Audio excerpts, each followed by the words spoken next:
ও ইসলামের বাণী পৌঁছে দিচ্ছে প্রতিদিন। মাজহার তাফসিরে মাজহারি। তো ওনার কাছে দুইজন তাদের আত্মশুদ্ধির জন্য আসছে। যখন আসছে তখন নামাজের সময়, তো দুইজনেই উভয়ে ওযুখানায় বসে গল্পে লিপ্ত। এই মুহূর্তে মির্জা মাজহার যিনি বুজুর্গ, তিনিও ওযু করতে আসছেন। দেখেন যে ওই বল্ক থেকে আসা দুই ব্যক্তি আলোচনা করছে যে আমাদের বল্কের হাউসটা বড় না এখানের হাউসটা বড়, এটা নিয়ে আলোচনা করতেছে। ওযু শেষে নামাজ শেষ করে যখন হুজুরের সাথে সাক্ষাৎ করতে গেছেন, তো বললেন যে হুজুর আমাদেরকে আত্মশুদ্ধির সবক দিন। তো হুজুর বলতেছে আগে এটা সবক দাও, এটার সিদ্ধান্ত হোক যে এখানের হাউস বড় না তোমার দেশীয় বল্কের হাউস বড়। আগে ওটা মেপে তারপরে এটা মাপো, অথবা এটা মেপে নিয়ে ওটার সাথে তুলনা করে মেপে দেখো কোনটা বড়।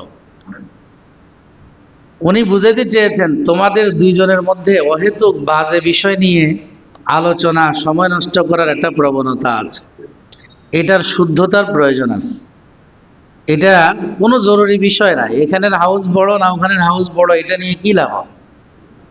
এটা শরীয়তেরও কোনো ফায়দা হবে না, মানুষের জীবনেরও কোনো উপকার হবে না। হবে আমাদের ইমাম আজম ইমাম আবু হানিফা রহমতুল্লাহ আলাইকে এক ব্যক্তি প্রশ্ন করছে, হুজুর আমি যে নদীতে গোসল করতে নামি, তা আমার চেহারা কোন দিকে থাকবে?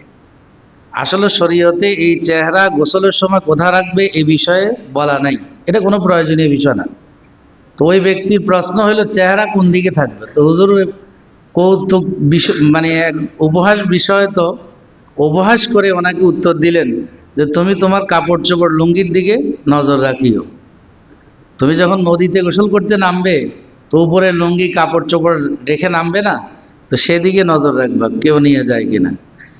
এর উনি বুঝাতে চেয়েছেন শরীয়তে যে বিষয়ে প্রয়োজনীয় না এ বিষয়ে সুয়াল করারও কোনো প্রয়োজন নেই। কত ফরজ ওয়াজিব কত কিছু রয়ে গেছে, এটা নিয়ে কোনো প্রশ্ন উত্তর নেই। অপ্রয়োজনীয় বিষয় নিয়ে আমাদের যে জিজ্ঞাসা। একজনের প্রশ্ন করতেছে যে আসহাবে কাহাফের কুকুরের রং কেমন ছিল, এটা আপনাকে দুনিয়াতে কেউ জিজ্ঞাসা করবে? না জানলে কোনো অসুবিধা হবে?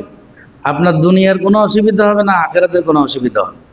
যে আসহাবে কাহাফের কুকুরের রং কেমন ছিল, আখিরাতেও কি আল্লাহ জিজ্ঞাসা করবে যে আসহাবে কাহাফের কুকুরের রং কেমন? মোটেও না। তো অপ্রয়োজনীয় বিষয়ে জিজ্ঞাসা করে সময় নষ্ট করার চেয়ে যদি প্রয়োজনীয় বিষয়ে আমি পড়াশোনা করি অথবা 3 বার এই সময় বসে সুবহানাল্লাহ বলি, এটাও আমার আখিরাতের কাজে আসবে। এই জন্য লাগবো বলা হয় দুনিয়া আখিরাতের কোনো উপকারে আসে না যে বিষয় যে কাজ ওটা নিয়ে ব্যস্ত থাকা। আরবদের মধ্যে রসুলের আগমনের পূর্বে একটা যুদ্ধ হয়েছিল জঙ্গে বাসুস নামে। সেই যুদ্ধটার মূল পটভূমি বা কেন্দ্রস্থল ছিল যে একজনে গম রোপণ করছে, সেখানে কিছু মুরগির বাচ্চা যাইয়া গমের এ চারাগুলি খেয়ে ফেলছে। এটা নিয়ে দ্বন্দ্ব লেগে দুই গ্রুপের যুদ্ধ এমনভাবে দীর্ঘদিন প্রচলন ছিল, মৃত্যুকালীন সময়ে তাদের পূর্বপুরুষ তাদেরকে ওসিয়ত করে যেত যে এদের সাথে আমাদের বিরোধ আছে, এটা লম্বা সময় চালিয়ে যাও, এটা চালাইতে হবে, অব্যাহত রাখতে হবে। এটা ছিল জাহালাত আর মূর্খতার যুগ, এই জন্য এটাকে আইয়ামে জাহিলিয়ত বলা হয়, যেটার কোনো বাস্তবতা নাই, জীবনের কোনো বাস্তবতা নাই, সময়ের কোনো বাস্তবতা নাই, আমাদের প্রয়োজনে না দুনিয়া আখিরাত কোনোটাতে লাগে। এই জন্য শরীয়ত আপনাকে এই সমস্ত বিষয় নির্ধারণ করতে নিষেধ করছে। কোরআনে হাকিমে সূরাতুল বাকারার পড়লে আপনারা দেখতে পাবেন সেখানে বনি ইসরাইলের কিছু স্বভাব চরিত্র নিয়ে আল্লাহ তাআলা আলোচনা করছেন। তারা নিজেরা হত্যা করে অন্যের গায়ে চাপানোর চেষ্টা করছে, যে কারণে এটাকে সূরাতুল বাকারা বলা হয়। এই ঘটনার প্রেক্ষাপট যেটা বলছি সেটা, এই সূরাতুল বাকারা বা গরু গাভীর বিষয়টা কেন আসলো? বনি ইসরাইলকে আল্লাহ তাআলা নির্দেশ করলেন যে তোমরা এর হত্যাকারী যাচাইয়ের জন্য একটা গাভী জবাই করলেই যথেষ্ট হবে। সেই গাভীর জবাইয়ের পরে তার রাম নিয়ে তার গায়ে লাগাইলে আবার পুনরায়, তখন অটোমেটিক সে জবাব দিয়ে বলে দিবে যে কে এই ব্যক্তির হত্যাকারী। তো বাস্তবত এরাই হত্যাকারী। এটার চাপানোর জন্য বিভিন্ন কৌশল, বিভিন্ন প্রশ্ন। এবার প্রশ্ন করে গাভীর রং কেমন হবে, আবার প্রশ্ন করে গাভীর বয়স কেমন হবে, আবার প্রশ্ন করে গাভীটা দেখতে কেমন হয়। তাসুরুন নাযিরিন, আল্লাহ তাআলা কোরআনে বলছে দেখতে খুব মনোরম সুন্দর, চোখে লাগে। রং কেমন হবে, এগুলি পেঁচাইতে পেঁচাইতে তারা ঝামেলায় পড়ে গেছে। শেষ পর্যন্ত এটা খুঁজে বের করতে তাদের মাথার ঘাম পায়ে ফেলতে হয়েছে। যদি আল্লাহর কথা অনুযায়ী যে একটা গাভী জবাই করে দিলেই এটার সমাধান হয়ে যাবে, এই প্রশ্নের উত্তর খুঁজে পাওয়া যাবে, আসলে তো এরাই হত্যাকারী। এটাকে চুপানোর জন্য বিভিন্ন কৌশল অবলম্বন করছে। নিরপরাধ মানুষকেও অনেক সময় ধরে যে এই হইলো হত্যাকারী, এরে আনি সামনে, এই মাস্টার মাইন্ড, এটা এটা কইয়া একটা নিরপরাধ মানুষ, না দুনিয়া বুঝে না আখেরাত বুঝে, সে ববুগুরে মানুষ, এর ধরে আনি প্রধান আসামি বানানো হয়, হয় কি না? মানে প্রকৃত সন্ত্রাসীকে আড়াল করার জন্য। এটা বনে ইসরায়েলের স্বভাব। আবার নিজেরা হত্যা করে আরেকজনের উপরে দোষ চাপানো, রাজনৈতিক কারণে এগুলি আমাদের দেশে বহুল প্রচলিত একটা চর্চিত একটা বিষয়, যেটা চর্চা হয়। তো বনে ইসরায়েলের স্বভাব যে অহেতুক প্রশ্ন, অহেতুক জিজ্ঞাসাবাদ, যেটা শরীয়তেরও প্রয়োজন নেই, মানুষের উপকারও আসে না, এটা নিয়ে প্রশ্ন করেন। অনেক মানুষই এগুলি নিয়ে বেহুদা প্রশ্ন নিয়ে খুব বেশি, আমরা চা দোকানের আড্ডা জমাই অথবা কোথাও বসলে অপ্রয়োজনীয় বিষয় নিয়ে আমরা আলোচনা করি, করি কি করি না? করি। এই অপ্রয়োজনীয় বিষয়ের মধ্যে একটা গুরুত্বপূর্ণ এখন হলো যে মোবাইলের ফেসবুক, এটা নিয়ে আমরা বসলে স্ক্রল করতে করতে টানতে টানতে আমাদের কোনখান দিয়ে ঘন্টার পর ঘন্টা চলে যায় বলতেও পারি না, ঠিক না ব্যাটি? এই মোবাইলে এবং এই অ্যান্ড্রয়েড সেটে আমাদের জীবনের অনেক সময়গুলি নষ্ট করে নিয়ে যাচ্ছে। অনেক সময় অস্ট্রেলিয়াতে 16 বছরের নিচে কোনো কেউ এই সোশ্যাল মিডিয়াগুলি ইউজ করার অনুমতি থাকবে না। দেখেন, ইহুদি খ্রিস্টানরা তাদের জীবনকে মূল্যায়ন করার চেষ্টা করে, এই জন্য তারা গবেষণা করে এরা এগিয়ে গেছে। আমরা তো মনে করি এরা কাপড় খুলে ফেলছে এই জন্য এগিয়ে গেছে, এই জন্য আমাদেরকে অনেকজনে উলঙ্গ হওয়ার সবক দেয়। আসলে কি এই জন্য সততা সত্যতা তাদের সময় তারা কাজে লাগিয়েছে, এবং রাষ্ট্রীয়ভাবে গবেষণার জন্য কোটি কোটি টাকা তারা ইনভেস্ট করে। আমাদের গবেষণা এই পর্যন্ত কি হয়েছে? কি গবেষণা হয়েছে আমাদের এদেশে? উল্লেখযোগ্য কোনো গবেষণার জন্য কোনো প্ল্যানও নাই, কোনো বাজেটও নেই, যার কারণে আমাদের মেধাগুলি আমেরিকা, অস্ট্রেলিয়া, বিভিন্ন দেশে চলে যাচ্ছে। আমেরিকাতে ভালো নাসাতে চাকরি করে আমাদের দেশীয় বড় বড় বিজ্ঞানী আছে না নেই? আছে। এই মেধাগুলি পাচার হয়ে যাচ্ছে।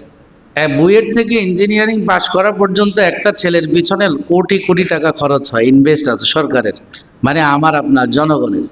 কিন্তু সে পাশ করে চলে গেল আমেরিকা। আমার দেশের উন্নয়নে কি হইল? এক সময় দেখা যায় সব পরিবারে চলে যায়, রেমিটেন্সও পাঠায় না দেশে। তাহলে আপনি তার পিছনে ইনভেস্ট করে উল্লেখযোগ্য দেশের কোনো অবদান রাখতে পারলেন না। আপনার শিক্ষিত যুবকে আছে 17 লাখের উপরে, 17 লাখ শুধু শিক্ষিত, সার্টিফিকেট দাঁড়ি। এদের নিয়ে কোনো ইনস্টিটিউট, গবেষণা কেন্দ্র নেই, গবেষণা করা হয় না। চিকিৎসা ক্ষেত্রে বলেন, ইঞ্জিনিয়ারিং ক্ষেত্রে বলেন, বৈজ্ঞানিক বিষয়ে বলেন, কোনো বিষয়ে উল্লেখযোগ্য কোনো গবেষণা আমাদের নাই, করতেও দেওয়া হয় না। এমনভাবে সিস্টেম ওয়াইজ আমাদেরকে দাসত্বের রাজ পরিণত করে রাখতে চাইছে, যেন আমরা অন্যের অনুগত করে থাকি, আমরা যেন নিজে স্বয়ংসম্পূর্ণ হতে না পারি। এটা বিজাতীয় পার্শ্ববর্তী দেশের একটা বড় কৌশল। কবে আর সচেতন হব আমরা? এই জন্য অহেতুক এবং বাজে কথা, কাজ, এটা থেকে পরিহার না করলে মমিন প্রকৃত অর্থে মমিনের সফলতা পাবে না। অনেক ভাই অনেক বিভিন্ন প্রশ্ন করে। একজনে আমাদের উস্তাদ মুফতি দেলাওয়ার সাহেব হুজুরকে, উনি যখন পাকিস্তান থেকে পড়ে আসছে, তো গাটলায় বসে বসে জামা কাচরাইতেছে, জামা কাপড় ধুইতেছে। তো বলতেছে, ভাতিজা আমি শুনছি তুমি অনেক উপর পড়াশোনা করে আসছো, আচ্ছা বলো তো এই খেজুর গাছ আর কদু গাছ কই থেকে আসছে? আচ্ছা আখেরাতে আপনারা জিজ্ঞাসা করবে যে কদু গাছ কই থেকে আসলো আর খেজুর গাছ কই থেকে আসলো?